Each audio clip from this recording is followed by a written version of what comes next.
the Disability Doctors, and today we are talking about everyone's favorite, back pain. Yep. I'm pretty sure everyone at some point in time has had some back pain. Sometimes when I get up in the morning, I feel like I'm 80 years old. But tell me about back pain. Before we start there, so I went through my whole career as a pilot, as a in the Army, in the Navy, as a doctor, everything like that. No back pains. Never hurt my back at all. 3 months ago, now that I am 44, 3 months ago, I picked up a 15-pound ice chest and hurt my back. So. I would say if you can, don't get old. That seems to be the common denominator with back pain. But yes, it will get you. It seems like it gets everybody, whether it gets you when you're young or you're old.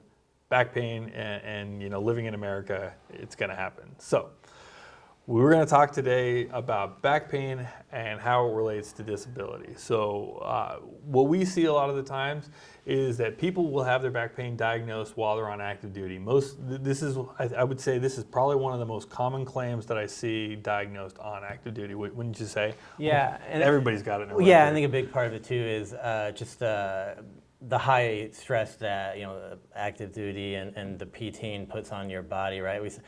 I don't know the exact numbers, but I'd say a significantly higher proportion of our active duty population have and will end up having back problems than your general population. So yeah, just the nature of the physical toll that it takes on your body. Yeah. So what I'll see a lot of the times is I'll see people who already have back pain and they will file an increase because the back pain has gotten worse or it's caused other things, or I'll see it as a secondary, like I have back pain, now I have these other injuries. But every now and then I do see people who have back pain that it was not in their medical records for whatever reason, and then we have to file those claims as well. So we talked in a previous series where we talked about how a lot of people want to get MRIs when their back hurts. Working in the ER, I need a stat MRI, my back hurt. Well, I'm here to kind of tell you the bad news about back pain as somebody who has back pain is there are lots of studies that show that if you do absolutely nothing, the majority of the back pain will resolve itself within 3 months, and a significant, almost 100% will resolve itself within 6 months. So there's always the occasional person where it doesn't happen, and those are special in nature. But for the most people, when you have a lumbar strain, you hurt your back the first time, it's going to get better.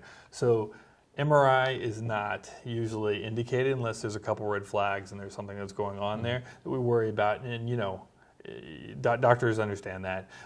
Even CT scans aren't usually the go-to. But the VA, if the VA wants to have an X-ray, the VA will schedule you for an X-ray. And so you come on in here, we listen to your story, we write down your history, and then we start bringing you through all these range of motion exercises and different motions to try to figure out how much the back pain is, limiting your range of motion, where the pain is, and all these other things. So that's what we usually see when they come on into us. Yeah, and I think one of the things that's important too with that is I've had active duty members for the most part that they'll say, the doctor, or as part of the VA claim, that will order an X-ray of their lumbar spine, and they'll say, well, what if it comes back normal? Am I screwed? Is my claim going to get rejected? And the answer to that is no. Yeah, we hope it comes back normal. That's great. Yeah, exactly. And X-rays show bones, right? Yeah. And so in the lumbar spine, the vertebrae, right? And so you can still have a soft tissue strain, and that is still a diagnosis. Just lumbar strain is probably the most common diagnosis that we'll end up seeing on a VA claim. And if your X-ray is normal, X-ray is not going to show just a lumbar strain. Yeah. But the X-ray is still important because kind of the next step, if you over time you have numerous strains and you have different wear and tear, you can end up with what we call degenerative disc disease, which is essentially arthritis of the vertebrae in your spine. So that's important to have the X-ray. If you have a degenerative disc disease findings on the X-ray, that's a whole other diagnosis and things that come with that. Yeah. So. And a lumbar strain, like a soft tissue injury, it's important to document. It's important to know. A lot of people don't realize this, but Usually when you come on into an urgent care or an ER and you have a soft tissue injury like a strain, we'll give you medications like a muscle relaxer. People don't understand too that muscle relaxers can make things like sleep apnea worse. So you do want to mention the different, you do want to mention the different medications that you're on, because they could affect other claims that you have too. So it's always important to just kind of give the doctor that's doing the disability, kind of give them all the information, and they'll parse through it and they'll figure out what's important and what's not. Yeah, and then if you've got a lot of times people don't put together that certain symptoms are as a result of their back pain, like, their foot goes numb, right? Yeah. That's important because that's, a sign that you might have an impingement on the nerves in your spine. So that's super important to bring up all of that as part of your claim. I do get sometimes too, people will say, hey, I sleep horrible, and so I've got sleep apnea for my back pain. It's probably not sleep apnea. It's an anatomical obstruction. It's more likely insomnia due to pain, secondary due to pain. So it's important to let them know everything. Like, I'm having problems sleeping. I'm having I'm having problems with this and that. There's certain things that are out there, and so the VA is very rigid on certain claims, and so the disability doctors that are talking to you are pretty good at knowing what symptom goes with what disease. Yeah, I'd say back pain is probably one of the most common claims that we see on VA disability exams. Yeah, and unfortunately too, I don't see it as much nowadays, but back in the 80s and the 90s and stuff like that, they put a lot of people on opioids for these back pain, and then they eventually took them off of it, and then it progressed to illegal street drugs and some of these other things like that. And so there are lots of things that are associated with back pain. We've not figured it out completely. Surgery, while surgery is a good option, if you meet the definition of what needs to be done, you do not have to have surgery in order to get a disability claim. Yeah. So we're not worried about that. But when you do come on in to get tested for your back pain, one of the things that always kind of surprises me is people will try to, I don't know, maybe, I don't want to say exaggerate their claim, but a lot of the tests that we do are specifically made so that the VA can get a really good representation. So don't try to go online and look at one of those how to get the most out of a back pain disability rating. Just come on in, the doctor will walk you through it all. Yeah, it's pretty obvious sometimes, if, we got my trusty protractor. It's pretty obvious, if we ask you to bend over, right, and kind of as much, and we're doing range of motion testing, like say for your lumbar spine, and you're like, this is as far as I can go, and you're still standing up straight, just don't fake things. It's pretty obvious, right? Just do you're not going to, even if your range of motion is normal from your lumbar strain, you're still going to get your disability rating. Don't try to, cheat the system and fake it, because down the road, if you end up having a lot more issues and on your first exam, you're like, I have no range of motion, and then down the road is actually legitimately 10 times worse. Yeah. There's nowhere to go on that range of motion. So yeah, and that's just one of the things that we see a lot of the time is what I love about doing veteran disability claims is veterans just because of it's almost like their DNA, but how they're brought up, how they're exposed, and everything like that. They want to muscle through pain, and I did state disability, and everybody's walking through like they can't even walk, and then you look at them and they're out there, kind of skipping back to their car because they got their disability. Veterans will try to get through it too.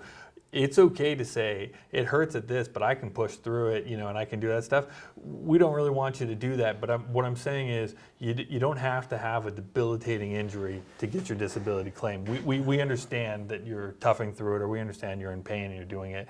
Just come on in and do the test, and we'll yeah, and one of the things, one of the things too is, I feel like you said, we said, don't overestimate, but also don't undersell it either, because they'll see a lot of. And I find that more common than overestimate. I find a lot of veterans will gut through it and pretend like they don't have pain when they do. They just need to be honest. And part of the thing is too is, how does it affect your life? You can't do all the things you want to do, right? Like you might say, well, I don't really have that much back pain anymore, but I also don't do anything, right? Yeah, and that's important. I don't right? play with my grandkids. I don't mow the lawn. Well, yeah, well, I don't like doing that stuff. But I don't like mowing the lawn either. but that's a disability. You know, Yeah, you're not doing the things you want because it inhibits your life and things you want to do, or your employment, right? Which ultimately comes down to money. So those are really important things. So yeah, and so just be honest. Yeah. You know, don't undersell it, don't oversell it. The doctor will take care of it.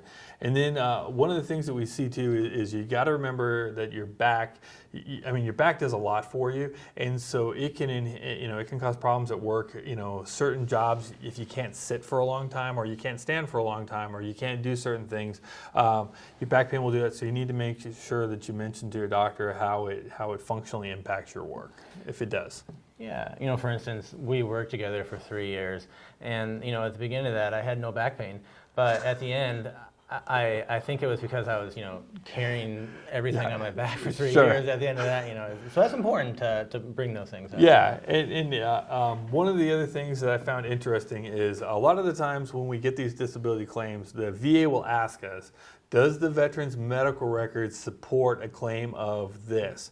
And so if it does say that, and it's very specific and it's very narrowing, the wording is very specific, a lot of the times if we don't have medical records or we don't have things in there, it becomes hard to do that because we don't have a direct service, we don't have medical records that show it. And so a lot of the times you'll have to appeal the claim, and when you do, they'll ask a more general question that's more favorable for the veteran. But when it does say things like, do the veteran's records, even if you don't have a back injury inside your records, if you have done a certain MOS or a certain specialty that is prone to back pain, the VA will accept that. So if you have jump wings because you jumped, if you're a helicopter pilot and you've got aviator wings, they understand that you're going to have back pain. So that actually can be tied to it. Yeah. There's certain jobs where they've just conceded you're going to get back pain. Just like with everything else, kind of like a broken record, if you have issues that are ongoing, see your doctor. That's kind of the best way to document it. But like you said, it's almost universal or ubiquitous that if you jumped out of airplanes and landed on the ground, you're going to have some back problems, right? And so that's good enough to say, yep, record is consistent with back pain. Yeah. Yeah. And too, I've seen a lot too with infantry. You're going to carry a 70-pound ruck. If you deployed to Afghanistan, and you're going to have back pain. It just is what it is. So we don't actually diagnose back pain here. We don't treat it. We don't do anything like that. We just evaluate it and then do the rating and stuff like that. So if you do have back pain, you have all that stuff, go see your primary care provider. Go see your the VA representative. But when you file the claim, make sure you take into account the fact that if they put you on medication, especially NSAIDs for long periods of time, it might cause acid reflux. If they put you on muscle relaxers, it might contribute a little bit to your sleep apnea. If they put you, if you have back pain, it might cause other pain in your knees, hips, shoulders, just depending on how you do it. It might cause insomnia, sleeping. It might cause problems at work. Just make sure you mention everything to your doctor. Yeah, and I guess one of the other things I want to point out too is, as we don't see this when you come in as a VA for a VA claim. For a back problem, you almost always get an X-ray, right? But when you go see your doctor, if you're in active duty or you just have nuanced that back pain and for the last week, and you don't meet certain red flags or certain criteria to get imaging, they won't order an X-ray. And that's important because back pain is, as far as money-wise, one of the most expensive reasons for going to see the doctor, and because it also is so common. And like everyone was getting X-rays and imaging when they pulled their back 2 days ago, and so they did studies that showed that was not only wasting money in a sense, but also you're finding other things on imaging that had no relation and were no problem at all. But then you would end up getting procedures or getting further imaging or testing that was completely unnecessary. So they really made the specific criteria for acute back pain when you go see your doctor that requires imaging. So just because you have back pain and you for the last week and you go see your doctor and they don't order imaging, there's a reason for that. It's not like they're blowing you off. It's not like they're doing it. They're actually following guidelines that are established by the by the radiology studies that they've done over time. So that's pretty much it for back pain. It can cause a lot of problems. almost everybody's got it. So. I don't be afraid if I walk in the door and I say, bend over, and I get this out. There's a reason for that. Yeah, okay? it's just going to measure angles. Yeah, you're okay. Don't worry. So. But yeah, we appreciate you guys coming along. We're the Disability Doctors.